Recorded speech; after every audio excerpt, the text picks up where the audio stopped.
So I just wanted to show you the differences, some differences in my experiences between Fargo, North Dakota and Brooklyn, New York with Audi Brooklyn.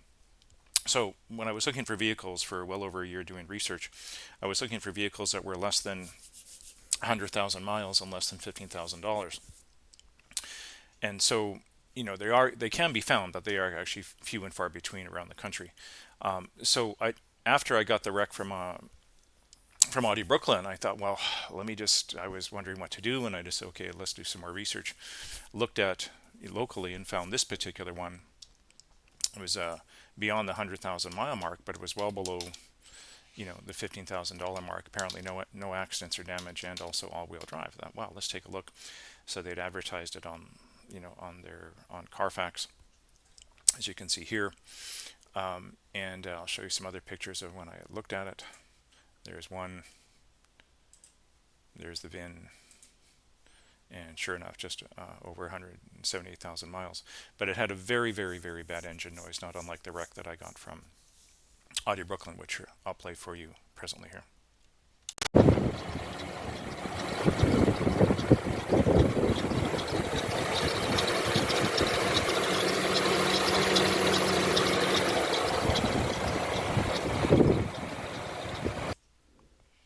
So after taking the vehicle for a test drive and taking a look, I was talking with, the sales rep and talking with her, and she said that they were actually going to send that vehicle to auction, which is exactly the same thing that Audi Brooklyn said that they were going to do with the vehicle they sold me, until they figured out they could pull a fast one on me, and they did pull a fast one on me. And she said that even given the low price of less than $3,900, given the bad condition of the vehicle, she said, I won't sell it to you. So you could look at this in terms of professional standards. You can look at this in terms of ethics, in terms of disclosure. So major differences between Fargo, North Dakota and Audi Brooklyn in Brooklyn, New York. So another thing that I wanted to mention now, I worked at Luther Family Ford here in Fargo, North Dakota in the parts department. And most of the vehicles there that were brought in for trade-in, most of them went directly to auction. Very, very few were actually put on the lot. Very, very few of those vehicles passed the inspection. So if they didn't pass inspection, they were automatically sent to auction.